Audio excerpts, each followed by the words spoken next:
Student, this is Sushant Pandey from Praxis Vidyapeeth, Rudholi. Today in our online lecture, we are going to cover this topic of maths, which is the linear equation of two variable. But before moving in this chapter, uh, I just want to let you know about this online class values.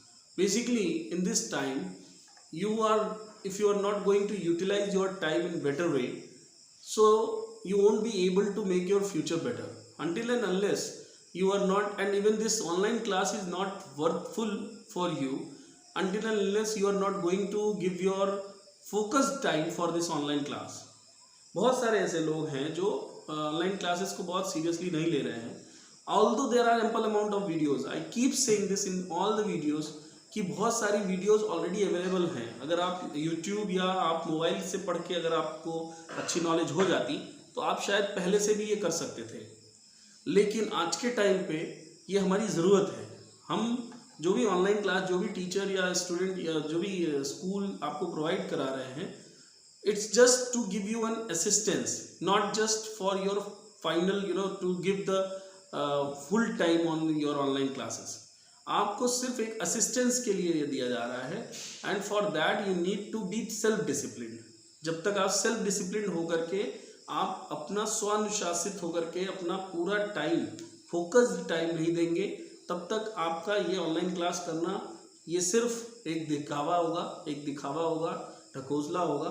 Otherwise आप अपने से इस चीज़ को सोचिए कि आपका एक एक मिनट कितना इम्पॉर्टेंट है आज के टाइम पे, और ये जो समय मिला है, this is really going to be worthful for you if you will utilize it positively, and then only you will be able to grasp the knowledge related to any topic or any chapter which is being provided to you during the online classes. तो ये आपके ऊपर निर्भर करता है कि आप इस टाइम को कैसे यूटिलाइज करते हैं, आप इस टाइम को कैसे आप देखते हैं. क्योंकि बहुत सारे लोग इस टाइम को इजी वे में ले रहे होंगे कि छुट्टियां चल रही हैं और कोई बात नहीं, पढ़ाई नहीं करते हैं. लेकिन जिन स्टूडेंट को आगे का फ्यूचर ध्यान देना है, जिन स्टूडेंट को कुछ सक्सेस जिन्हें पाना है, क्योंकि आप अगर ध्यान से सोचो तो जो हमारे पुराने जितने भी बड़े संत महात्मा हुए, जिन लोगों ने नाम कमाया, ऐसे स्कॉलर्स हुए, उन लोगों ने कहीं ना कहीं गृह शिक्षा से ही, होम एजुकेशन से ही उन्होंने ढेर सारे एजुकेशन के सेक्टर्स में उन्होंने नाम कमाया, और बहुत सारे ऐसे सब्जेक्ट का उनको सेल्फ जो नॉलेज हुआ, जैसे कि स्वाध्याय के द्वारा ही हुआ. उन्होंने घर पे रह के पढ़ाई की. हम लोग बचपन में पढ़ा करते थे, बड़े बड़े कवियों की, बड़े बड़े महान विभूतियों की जो रचनाएं पढ़ते थे, उनकी जीवन के बारे में पढ़ते थे, ऑटोबायोग्राफी पढ़ते थे, तो पता चलता था कि इन्होंने स्वाध्याय के बल पर हिंदी, उर्दू, फारसी इत्यादि की जो नॉलेज है वो ग्रहण की, इन भाषाओं में पारंगत हुए. तो ऐसा कैसे हो पाया? बिकॉज उन्होंने अपने आप को समय दिया, टाइम दिया, मनन किया, मंथन किया. तो वो टाइम आपके पास है. जब आपके क्लासेस चलेंगी, you will not be able to give such time to yourself. So this is the time for you. जो इसकी वैल्यू समझ गया वो बहुत आगे निकल जाएगा, जो वैल्यू नहीं समझा वो बहुत पीछे भी हो जाएगा. तो इसलिए I just advise you to give your valuable time to yourself. और रोज का एक आप अपना जरूर ये बनाइए कि टाइमलाइन कि मुझे रोज़ 8 आवर्स की स्टडी करनी है, 6 आवर्स की स्टडी करनी है. जैसे आप खाना खाते हैं, सोते हैं, उठते हैं, बैठते हैं, वैसे स्टडी को आप अपने प्रोसेस में लाइए. आप अपने आप को छुट्टियों की वजह से, कोरोना, लॉकडाउन, इन सब की वजह से अपनी जो रोज़ की आपकी लाइफ का जो हिस्सा है, जिस एजुकेशन की वजह से आपकी लाइफ संवरने वाली है, आपका नाम जिसके होने वाला है, जिससे आप कहलाओगे, उस चीज़ के वजह से वो है सिर्फ और सिर्फ ये एजुकेशन, सिर्फ ये शिक्षा. तो आपको रोज़ उसे नहीं भूलना, वो आपकी सांस है. तो अगर आप ये चीज़ समझ रहे हैं मेरी बात, आपको वो दिन दिख रहा है कि नहीं, आज मैं अगर ये वैल्यूएबल टाइम दूंगा, सेल्फ डेडिकेटेड होंगे, तो शायद मेरे लिए अच्छा होगा. So start to giving. अभी तक भी अगर नहीं शुरू किया है तो अभी से शुरू करो. Start giving time to yourself. Get the knowledge. Knowledge means यही नहीं है कि सिर्फ आप बुक उठाए, पढ़ाई की. आपके पास बहुत सारे, आपने जो नॉलेज इकट्ठा किया उस पर कुछ प्रैक्टिकल करिए, कुछ साइंस के प्रैक्टिकल्स घर पे करिए, कुछ बायो के करिए, मैथ्स के करिए, फिजिक्स के करिए, केमिस्ट्री के करिए. आप कुछ हिंदी, इंग्लिश में रोज़ लर्न करिए कि मैं रोज़ 10 सिनोनिज्म, 10 एंटोनिज्म, मैं 10 सेंटेंसेज लर्न करूँगा. संस्कृत लर्न करिए, हिंदी लर्न करिए, सोशल साइंस के बारे में नॉलेज बढ़ाइए, बहुत सारे तरीके हो सकते हैं। Anyway, coming to the point, this is today's topic which is linear equation of two variable. Now आज जो हम ये पढ़ेंगे, this is the breeded topic of linear equation of one variable. तो जैसा कि हम जानते हैं, linear equation of one variable का जो जनरल फॉर्म होता था वो क्या होता था, ax plus b equals to 0, जहाँ पे हमें एक वेरिएबल होता था और इसका ये कैसा पॉलिनोमियल जिसकी डिग्री 1 होती थी, उसे हम linear equation in one variable कहते थे। इसी का एक तरीके से हम कह सकते हैं बड़ा भाई, वो है linear equation of two variable. But इससे पहले हम एक चीज और जाने कि जो इसके सॉल्यूशंस होते थे वो कैसे होते थे, यूनिक होते थे। यूनिक मतलब सिर्फ और सिर्फ एक ही ऐसा वैल्यू होगा जो इसको सेटिस्फाई करेगा। जैसे मैं आपसे कहूँ 2x माइनस 4 इक्वल टू 0, तो इसके कितने सोल्यूशंस होंगे? सोल्यूशन का मतलब हम पहले जाने। सोल्यूशन का मतलब क्या है, वेरिएबल की वैल्यू जो इक्वेशन को सेटिस्फाई करे, जो क्या करे, इक्वेशन को सेटिस्फाई करे। जैसे यहाँ पे देखिए, इस वेरिएबल की कोई वैल्यू, जैसे मान लिया मैं इसको सॉल्व करूँ तो 2x equal to 4 and then x will be equal to 4/2 which is equal to 2, यानी इस वेरिएबल की वैल्यू है 2, यानी x की ऐसी वैल्यू कौन सी है जो इस इक्वेशन को सेटिस्फाई करेगी, विच इज 2 एंड ओनली 2, सिर्फ 2 ही है और कोई ऐसी वैल्यू नहीं है जो इस इक्वेशन को क्या करे, सेटिस्फाई करे। सो 2 2 जा 4, 4 माइनस 4 इक्वल्स टू 0। तो ये जो होता था linear equation of one variable, इसको हम कैसे और बता सकते हैं मैथमेटिक्स के टर्म में कि इसमें सॉल्यूशंस हमेशा यूनिक होते हैं। अगर हम बोले तो इसमें सॉल्यूशन क्या होता है, यूनिक होता है। यूनिक का मतलब क्या होता है, अद्वितीय। अद्वितीय का मतलब होता है इसके समान दूसरा कोई नहीं होता है, उसको बोलते हैं अद्वितीय, बेजोड़, मतलब दूसरा कोई सॉल्यूशन नहीं होता है। तो यूनिक सॉल्यूशन मतलब उसके अलावा कोई दूसरा नहीं होगा। सो ये चीज क्या linear equation of two variable में भी लागू होगी। उससे जानने से पहले हम कुछ और चीजें जानते हैं कि आइडेंटिकल या इक्विवेलेंट सॉल्यूशन इक्वेशंस किसे कहते हैं। जैसे मैंने लिखा x माइनस 2 इक्वल टू 0 और मैंने लिखा 2x इक्वल टू 4, 2x या माइनस 4 इक्वल टू 0, ये दोनों क्या है, आपस में आइडेंटिकल है। क्यों? क्योंकि दोनों में वेरिएबल की सेम वैल्यू आएगी जो सेटिस्फाई करेगी। आप यहां से देखो x की वैल्यू क्या होगी 2, यहां से देखो तो 2x equal to 4, x equal to 2, 2 से 2 4 कटेगा 2, दोनों में वेरिएबल की वैल्यू क्या है, same. What does it means कि वेरिएबल की वैल्यू अगर किसी इक्वेशन में सेम है तो हम उसको बोलेंगे आइडेंटिकल या इक्विवेलेंट इक्वेशंस, चाहे वो x। अच्छा यहाँ पे भी देख सकते हो 2 से हमने क्या किया, मल्टीप्लाई तो किया है दोनों तरफ, तो ऐसे इक्वेशन को हम बोलेंगे आइडेंटिकल या इक्विवेलेंट इक्वेशन। नाउ अगर हम बात करें मेन जिसपे हम अभी चर्चा करने वाले हैं, टू वेरिएबल की, linear equation of two variable के डेफिनेशन की अगर हम बात करें तो हम क्या कह सकते हैं कि a polynomial having the two variable with degree 1, यहाँ पे ध्यान देने वाली बात है, डिग्री हमेशा क्या रहेगी, चूंकि इक्वेशन कैसा है, लीनियर है, डिग्री बढ़ते ही उसकी जो इक्वेशन का टाइप है वो चेंज हो जाएगा। वो लीनियर से आपका 2 डिग्री का इक्वेशन क्वाड्रेटिक हो जाएगा, फिर 3 डिग्री का होगा तो क्यूबिक हो जाएगा। तो अगर मैं लीनियर की बात कर रहा हूं तो डिग्री हमेशा 1 ही रहनी है। लेकिन अभी तक जो हम वेरिएबल यूज करते थे वो एक यूज करते थे, अब वेरिएबल क्या हो जाएगा, 2 वेरिएबल हो जाएंगे।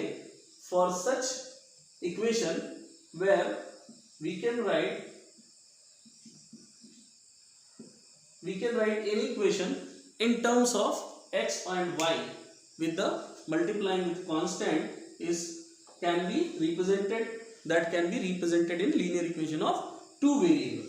अब देखिए यहाँ पे linear equation of two variable अक्सर करके इसी जनरल फॉर्म है, इसी जनरल फॉर्म में रिप्रेजेंट होता है, इसी जनरल फॉर्म में रिप्रेजेंट होता है, जिसमें हम x और y दो ऐसे वेरिएबल को लेकर के। अच्छा यहाँ पे एक चीज ध्यान देने वाली है, जरूरी नहीं कि x एंड y ही हो, आपका मन कर रहा है आप कुछ भी कर दो, वेरिएबल दो होने चाहिए। आप पी एंड क्यू के टर्म में कर दो, जैसे A P plus B Q plus C, ये भी एक linear equation in two variable है, लेकिन फॉर्म का टाइप ही होना चाहिए। अगर आप इससे इसको कंपैरिजन करो तो x की जगह पे क्या है, p है, y की जगह पे q है, बस, बट है फॉर्म यही टाइप का, ठीक है।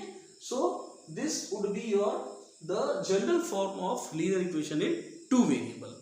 तो अगर हम बात करते हैं कि linear equation of two variable के लिए any equation which can be represented in this where a should not be zero and b should not be zero, ये और आपका एक इंपॉर्टेंट नोट है, जहां पे a और ये जीरो नहीं होना चाहिए। तो अब हम एक चीज और देखें, अगर ऐसा हो जाएगा तो होगा क्या, उस पर भी जरा ध्यान दें। अगर ऐसा होता है तो क्या हो जाएगा, वेर अगर जीरो हो गया a तो ये क्या हो जाएगा, first case if a is zero then by equal to c, यानी y equal to c by b। Second case if b equal to zero तो क्या हो जाएगा, ax equal to c sorry minus c, तो x equal to minus c by a, minus c by a minus c by b। तो इसका मतलब क्या हुआ कि ये वन वेरिएबल में कन्वर्ट हो गया, linear equation in one variable हो जाएगा, क्योंकि अब वेरिएबल की संख्या एक ही बची y, इसीलिए दोनों में से कोई भी जीरो नहीं होना चाहिए। This is the supreme condition to make this type of any equation as linear equation of two variable. तो इसलिए ये आपका जो a equal to a should not be zero, b should not be zero, ये इस linear equation of two variable को linear equation of two variable बनाने के लिए दिस कंडीशन इज नेसेसरी। ये चीज हमें हमेशा ध्यान देना है। अगर इस हिसाब से हम देखें तो कोई भी इक्वेशन, जैसे मान लिया कोई छोटा सा क्वेश्चन अगर आपका है कि 3x प्लस 4y माइनस या minus 1/2 plus 3/4 y equal to 1/2, अगर आपसे कोई पूछे अच्छा बताओ इसमें कांस्टेंट की वैल्यू बताओ, सारे कांस्टेंट की वैल्यू बताओ, तो सारे कांस्टेंट की वैल्यू हम कैसे बताएंगे। पहला काम, the first work is to make this equation in form of ax plus by plus c equals to 0, यानी सारे कांस्टेंट और वेरिएबल सबको हम LHS में ले आए। पहला काम LHS मतलब इक्वलिटी के लेफ्ट, इसमें देखो ये कांस्टेंट वाला टर्म कहाँ लिखा हुआ है, इक्वलिटी के राइट साइड में, तो पहला काम हम इसको इधर ले आए, ठीक है ना। अब अगर हम ये देखें तो यहाँ लिख सकते हैं 1 minus 1/2x plus 3/4y minus 1/2 equal to 0। अब इससे देखो ये कंपेरिजन सही है, बिकॉज इधर भी जीरो इधर भी जीरो।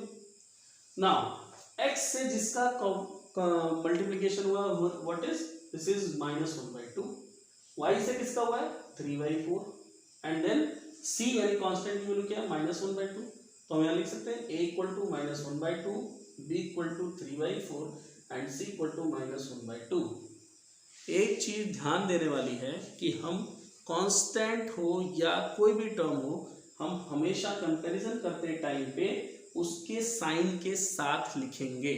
जैसे a इक्वल टू माइनस 1/2, क्योंकि ax माइनस 1/2 इंटू एक्स, तो a की जगह पे माइनस 1/2 है, x तो अपने आप पॉजिटिव है, प्लस b तो प्लस ही है, तो इसलिए 3/4 लिख सकते हैं, प्लस c, अगर मैं यहाँ देखूं तो इसको ऐसे लिख सकता था प्लस माइनस 1/2, तो c की वैल्यू ओवरऑल अगर मैं देखूं ये प्लस की जगह प्लस है तो c की जगह माइनस 1/2 ही तो है, इसलिए हमेशा साइन के साथ आपको लिखना है। एक चीज तो ये ध्यान देने वाली है। तो कभी भी आपको अगर आपको कंपैरिजन करना है या आपको उसकी वैल्यू बतानी है कि ये क्या linear equation of two variable होगा या नहीं होगा, तो आप बहुत आसानी से कोई भी इक्वेशन को, कोई भी क्वेश्चन को आप बता सकते हैं कि ये linear equation of two variable है कि नहीं है। अब इसके आगे अगर हमको देखना हो, मान लिया कोई ऐसा क्वेश्चन है कि सॉल्यूशन निकालना है, solution of pair of equation. Solution का मतलब क्या है, हम लोग जानते हैं कि जैसे हमने आपको बोला था कि सॉल्यूशन क्या होता है, किसी चीज का सोल्यूशन, इक्वेशन का सोल्यूशन का मतलब वेरिएबल की वैल्यू फाइंड करना, उसी को हम सोल्यूशन बोलते हैं। सोल्यूशन का मतलब होता है वेरिएबल की वैल्यू फाइंड करना। अगर हम देखें, मान लिया कोई भी हमको क्वेश्चन है, जिस क्वेश्चन से हमको ये लिखा हुआ है कि find the solution of this equation, तो what does it means? It means कि उसमें वेरिएबल की जो वैल्यूज है वो क्या क्या हो सकती हैं, उसी को हम बोलेंगे solution of the linear equation. अब यहाँ पे ध्यान देने वाली बात है, जब हमने कहा था, जैसे मान लिया एक इक्वेशन लेते हैं 2x - 4 = 0 और एक इक्वेशन लेते हैं 2x + 4y - 8 = 0। दोनों में फर्क क्या है? पहले तो ये ध्यान से देखिए सब लोग, इन दोनों इक्वेशन में क्या फर्क है आप सब जान रहे होंगे। This is linear equation in one variable and this is linear equation in two variable. इसका जो जनरल फॉर्म क्या है? ax + b = 0। इसका जनरल फॉर्म क्या है? ax + by + c = 0। ये टू वेरिएबल है, ये वन वेरिएबल है, सीधे सीधे दिख रहा है, यहाँ x है यहाँ xy दोनों। अब सोल्यूशन जो होता है linear equation of one variable का जो सोल्यूशन होता है वो हमेशा कैसा होता है? अभी अभी मैंने बताया कि अगर आप इसका सोल्यूशन यानी इसकी वैल्यू निकालोगे वेरिएबल की, चाहे सोल्यूशन बोलो चाहे वेरिएबल की वैल्यू बोलो, दोनों सेम बात है। मैं बार बार कह रहा हूं, एक क्वेश्चन ऐसे लिख सकता है find the value of the variable, ये भी कह सकता है, और क्वेश्चन ऐसे कह सकता है find the solution of this equation, तो दोनों सेम है। तो अगर मैं कहूँ इसका सोल्यूशन देखो तो क्या आएगा वैल्यू? x = 4/2 which is 2। अब यहां चलते हैं, यहां पे क्या आएगा अगर आप मुझे बताइए, क्या ऐसा मैं लिख सकता हूं x की वैल्यू मैं 0 कर दूं तो ये पूरा 0, फॉर x = 0 4y - 8 = 0, क्योंकि ये तो 0 हो जाएगा, x की वैल्यू 0, 0 × 2 = 0, तो 4y = 8 where y will be equal to 2। इसका सोल्यूशन आएगा 0,2। क्यों? क्योंकि एक बार x का सोल्यूशन एक बार y का सोल्यूशन का मतलब दोनों वेरिएबल का सेट, एक सेट को उसका सोल्यूशन बोलेंगे। जो एक सेट होगा वो उसका क्या होगा? उसका एक सोल्यूशन एक सेट होगा। सेट मतलब कि जैसे अगर हमको ये कह रहा है कि भाई इसका सोल्यूशन बताओ, तो मैं सिर्फ x नहीं बताऊंगा, मैं x भी बताऊंगा, उस पर्टिकुलर x पे y क्या होगा मैं वो भी बताऊंगा, तब मैं जाके बोलूंगा कि ये इसका सोल्यूशन है। लेकिन यहीं पे रुकना है, क्या सिर्फ 0,2 ही इसका सोल्यूशन होगा? ये तो एक वैल्यू हुई ना। अगर मैं x को 0 करूंगा तो y ये होगा, अगर x को 0 करूंगा तो y ये होगा, लेकिन अगर y को 0 कर दूं, y को 0 कर दूं तो x क्या होगा? नाउ सी, तो ये पूरा टर्म 0, 2x = 8, 2x = 8, x = 4, तो जाएगा 4,0। ये तो सिर्फ दो सोल्यूशन है। इससे हमें क्या पता चलता है? मैं जितना x रखूंगा उतना y चेंज होता जाएगा। इसका मतलब ढेर सारे सोल्यूशन मिलेंगे। जब मैं यहां कह दूं x = 1 तो 2 और ये 8 - 6, तो 4y = -6 यानी +6, तो y will be 6/4 यानी 3/2। लो, x = 1 तो y = 3/2, एक सोल्यूशन ये भी है, यानी हर x पे y आएगा ही आएगा। और इसीलिए इसका जो सोल्यूशन होता है वो यूनिक नहीं होता। यहाँ पे तो यूनिक था, ओनली वन नंबर, सिर्फ 2 ही है, 2 के अलावा दुनिया का कोई ऐसी वैल्यू नहीं होगी जो इस इक्वेशन को सेटिस्फाई करे। लेकिन यहाँ पे क्या है? यहाँ पे आपको एम्पल अमाउंट ऑफ सॉल्यूशंस मिलेंगे। यहाँ पे आपको ढेर सारे सॉल्यूशन, ढेर सारे x, ढेर सारे y ऐसे मिलेंगे सेट में कि जो इस इक्वेशन को फॉलो करते हो। तो सॉल्यूशन का मतलब होता है वेरिएबल की ऐसी वैल्यू जो हम इक्वेशन में वेरिएबल की जगह डाल दें या रख दें, उससे इक्वेशन सेटिस्फाई हो जाए। जैसे यहाँ पे एक सेट सॉल्यूशन है 0,2, हम सब जानते हैं आगे क्या लिखा जाता है x, फिर क्या लिखा जाता है y, तो एक सॉल्यूशन है 0,2। चलो देखो क्या 2x + 4y - 8 का सॉल्यूशन हो सकता है? 2x + 4y - 8 = 0। अगर ये इसका सॉल्यूशन है तो x की जगह 0 और y की जगह 2 लिख दे, तो इसको, इस इक्वेशन को LHS और RHS में बराबर हो जाना चाहिए, तभी मानना जाएगा कि इसका सॉल्यूशन है। लेट पुट x की वैल्यू 0, तो 2 × 0, 2 × 0, प्लस y की value 2, 4 into 2 minus 8 equal to 0, 2 into 0 0, 4 2 जा 8 minus 8 equal to 0, 8 minus 8 0 होता भी है, 0 equal to 0, LHS RHS same है, 100% this is the solution of the equation. अगर ये चीज नहीं हो रही है, LHS RHS बराबर नहीं आ रहे हैं, तो वो उसका सोल्यूशन नहीं कहलाएगा। इसीलिए यहाँ पे बोलते हैं linear equation of two variable जो होता है, वो जो हमें सोल्यूशन देता है, उस सोल्यूशन को हम हमेशा लिखते हैं इनफाइनाइटली मेनी सोल्यूशन। क्या बोलते हैं? इनफाइनाइट सोल्यूशन या infinite many solution, finite many solutions. इसके जो सोल्यूशन होंगे वो इनफाइनाइट होंगे, बहुत सारे सोल्यूशन होंगे। अच्छा, इसके पीछे एक और कॉन्सेप्ट है जो अक्सर करके आपको बुक्स में नहीं अवेलेबल है, इसको हम बार बार आपको बताते हैं कि कोई सा भी इक्वेशन है, दुनिया का कोई भी इक्वेशन है, हमको क्या जानना है? नंबर ऑफ अननोन कितने हैं, नंबर ऑफ अननोन्स कितने हैं, और या नंबर ऑफ वेरिएबल कितने हैं, और हमारा जो इक्वेशन है वो कितना है, टोटल इक्वेशन कितना है। अगर मैं यहां पे आपसे बात करूं, तो आप ध्यान से देखो यहां पे कितने वेरिएबल है, इस इक्वेशन में कितने वेरिएबल है। जहां if a b and c are constant, then variable की संख्या देखो x y और z, यानी कितने वेरिएबल है? 3। तो number of variable equal to 3। अगर मैं बोलूं तो नंबर ऑफ वेरिएबल कितने हैं? 3। एंड नंबर ऑफ इक्वेशन कितने हैं? 1 2। नंबर ऑफ इक्वेशन कितने हैं? ये भी वेरिएबल के टर्म में कोई इक्वेशन है cz प्लस vy करके, तो नंबर ऑफ इक्वेशन कितने हैं? 2।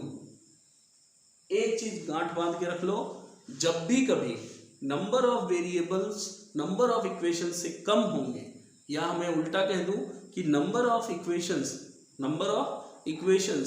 नंबर ऑफ वेरिएबल से कम होंगे, तो हम उसका कोई भी यूनिक सोल्यूशन नहीं बता सकते हैं। क्या मतलब?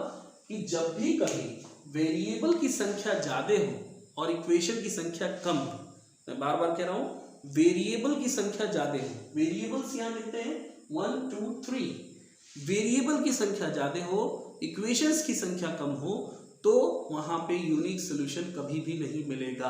क्यों नहीं मिलेगा? बिकॉज वो आप जब सॉल्व करोगे तो बार बार एक एक्स्ट्रा वैल्यू आपको मिलेगी, मतलब कि आपको ऐसी कई ढेर सारी वैल्यूज मिलेंगी जो वेरिएबल्स की वैल्यू को जो इक्वेशन को सेटिस्फाई करती हो। बात समझना कि नंबर ऑफ वेरिएबल्स की वैल्यू अगर नंबर ऑफ इक्वेशन से ज्यादा है, तो या number of equations number of variable से कम है, तो आपको कभी भी उसका यूनिक सोल्यूशन नहीं मिलेगा, बहुत सारे सोल्यूशन मिलेंगे। यानी कोई भी इक्वेशन को सॉल्व करना है, यानी उसका सोल्यूशन निकालना है, यानी वेरिएबल की वैल्यू चाहिए, यूनिक चाहिए, तो आपको नंबर ऑफ अननोन्स यानी नंबर ऑफ वेरिएबल्स और नंबर ऑफ इक्वेशंस बराबर होने चाहिए। अगर ये 3 यहाँ पे वेरिएबल हैं, मुझे कम से कम, मैं नहीं कह रहा हूँ आप 5 इक्वेशन रख दो, वो और अच्छी बात है, but at least you must have the 3 equations, then only you can find the value of the variables. At least you must have the 3 equations, क्योंकि नंबर ऑफ वेरिएबल कितने हैं? 3। तो कम से कम 3 इक्वेशन आपके पास अगर होते, तो आप इनकी जो वेरिएबल्स की वैल्यू है वो एग्जैक्टली आप यूनिकली बता सकते थे। जैसे मैं आपसे कहूं कि 2x plus 4y equal to 1, मान लिया मैं आपसे कहूं 2x plus 4y equal to 1, या मैं आपसे कहूं x minus x plus y equal to 10। एक सिंपल सा इक्वेशन लिया, x plus y equal to 10 या x minus y equal to 2, कोई भी इक्वेशन ले लिया। अब इसकी अगर मैं आपसे कहूं ये कितना इक्वेशन है? 1, लेकिन वेरिएबल कितना है इसमें? एक ही, तो कितने वेरिएबल हो गए? 2। तो वेरिएबल तो हो गए 2, लेकिन नंबर ऑफ इक्वेशन कितना है? 1। फिर वही बात, वेरिएबल की संख्या ज्यादा, इक्वेशन की संख्या कम, इसका मतलब पक्का है कि इसमें इनफाइनाइट सॉल्यूशन, बहुत सारे सॉल्यूशन मिलेंगे। इसका यूनिक सॉल्यूशन यानी exact value of x, exact value of y हमें नहीं मिल सकता जिसको हम सब्ट्रैक्ट करें और 2 आए। यहाँ पे आप देखो, आपको अगर x5 रखो, y3 रखो, x4 रखो, y2 रखो, x6 रखो, y4 रखो, x10 रखो, y8 रखो, बहुत सारे 11 रखो, 9 रखो, मतलब बहुत सारे ऐसे सॉल्यूशन मिलेंगे जो इस इक्वेशन को सेटिस्फाई करते हैं। क्यों? बिकॉज नंबर ऑफ अननोन्स ज्यादा है और नंबर ऑफ इक्वेशन कम। इसी के साथ एक छोटा सा और इक्वेशन दे दो, 2x plus 2x minus y equal to 1। अब देखो, अब पक्का है कि आप एग्जैक्ट कॉमन सॉल्यूशन बता सकते हैं जो दोनों को सेटिस्फाई करता हो। क्यों? क्योंकि इस बार नंबर ऑफ वेरिएबल भी 2 है और नंबर ऑफ इक्वेशन भी 2 है। अब आप इनको सॉल्व करेंगे तो इसमें से इसको जब आप माइनस करेंगे या इसमें से इसको माइनस करेंगे, प्लस हो जाएगा, ये माइनस ये कैंसिल आउट हो जाएगा, बचेगा x और ये हो जाएगा -1। x इक्वल टू -1 तो y इक्वल टू हो जाएगा इधर 3, तो y इक्वल टू -3, यानी आपको एग्जैक्ट सोल्यूशन मिलेगा -1, -3। हम इस पे विस्तार से चर्चा करेंगे, बट अगर आप देखो -1 और 3 तो 3 - 1 2 एकदम सही, -1, -3 is the right answer for this. So infinitely many solutions क्यों मिल रहे हैं? बिकॉज जो लीनियर इक्वेशन ऑफ 2 वेरिएबल है वो अगर 1 इक्वेशन होगा तो इनफाइनाइट सॉल्यूशंस आने ही आने हैं। तो अगर आपको कोई क्वेश्चन ऐसे दिया हुआ है जहां पे आपको बोल रहे हैं what would be the 3 solutions find करो, 4 सॉल्यूशन, जैसे मैं आपको एक एग्जांपल देकर बताता हूं। This is the last question of this today topic.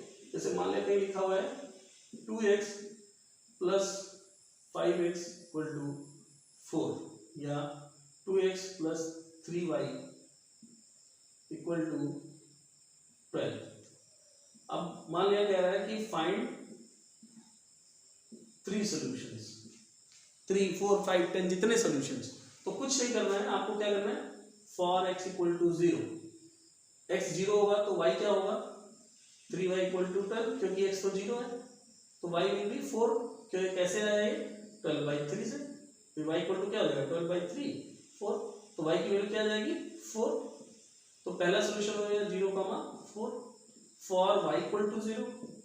ये मैं क्यों रख रहा हूँ, क्योंकि it is easy to put 0। आप 1 2 3 1000 -1 +1 +2.5 -2.5 +1 lakhs 2 lakhs 3 lakhs, x की कोई भी वैल्यू रखोगे तुरंत y देगा, y की कोई वैल्यू रखोगे तुरंत x देगा। मान लिया y इक्वल टू 0 रख दूं तो क्या हो जाएगा 2x plus 0 equal to 12, so x equal to 12/2 which is equal to 6, यानी 6,0 एक सोल्यूशन ये भी होगा। अगर आपको लगता है कि मेरा आंसर गलत है तो you just put it out in this equation and get the solution. Like 0, x की वैल्यू 0, y की वैल्यू 4, 4 3 12, 12 इक्वल टू 12 सही है।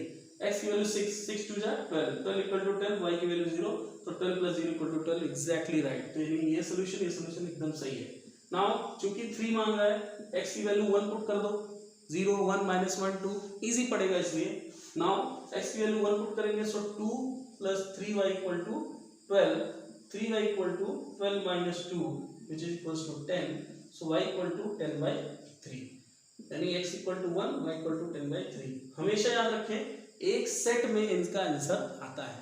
तो आपके पास ये 3 सॉल्यूशंस रेडी हैं। आप ऐसे ही क्वेश्चन में 4 सॉल्यूशन 5 सॉल्यूशन 10 सॉल्यूशंस या कोई भी आपको इक्वेशन देगा, बोलेगा, जैसे मान लिया कोई क्वेश्चन दे दिया, फाइंड दैट given set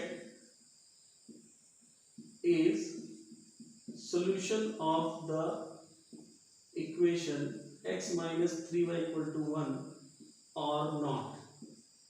ऐसे क्वेश्चन मान लेते हैं, एक इक्वेशन है, अब यहाँ पे आपको एक सेट दिया 0,1 b 2,2 c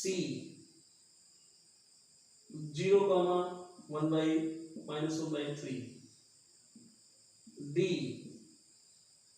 2,5 4। अब आपको क्या करना है, एक एक को पुट करके देख लेना है। x इक्वल टू 0 तो y इक्वल टू क्या आ जाएगा -1/3, इसका मतलब ये तो सही है, यानी 0,1 तो नहीं हो सकता। दूसरा देखते हैं x equal to 2 y equal to 2, तो 2 - 6 इक्वल टू 1, ये भी नहीं हो सकता। 2 - 6 इक्वल टू -4, ये तो होगा ही। 2,4 2 - 4 3 12, तो ये जाएगा -10, तो ये भी नहीं होगा, ये 1 के बराबर दे रहा है। -10 इक्वल टू 1, ये हो नहीं सकता, सो this is also not possible, so only this is the solution. तो ऐसे भी क्वेश्चंस आपको पूछे जा सकते हैं। So these in this topic we have just covered that what is the general formula of the linear equation of two variable, how to find out the solutions of the linear equation of two variable, what are the way and approaches to find out the solutions, how we can identify that this equation have infinitely many solutions or unique solution. In next chapter we will study the graph. So for this time just go and practice the more and more number of questions. Again I am repeating that until and unless you will not give your full focused time on this particular online classes, you will not be able to grasp the knowledge which we want to deliver you. जब तक आप अपना स्वाध्याय स्वानुशासित होकर के अपना समय नहीं देंगे तब तक ये सिर्फ एक ढकोसला और दिखावा होगा। इसलिए अपना रोज कम से कम आप 4 से 5 घंटे की स्टडी रोज आप करिए और अपने फ्यूचर के लिए करिए, खुद के लिए करिए, ना कि सिर्फ माँ बाप को दिखाने के लिए। थैंक यू, धन्यवाद।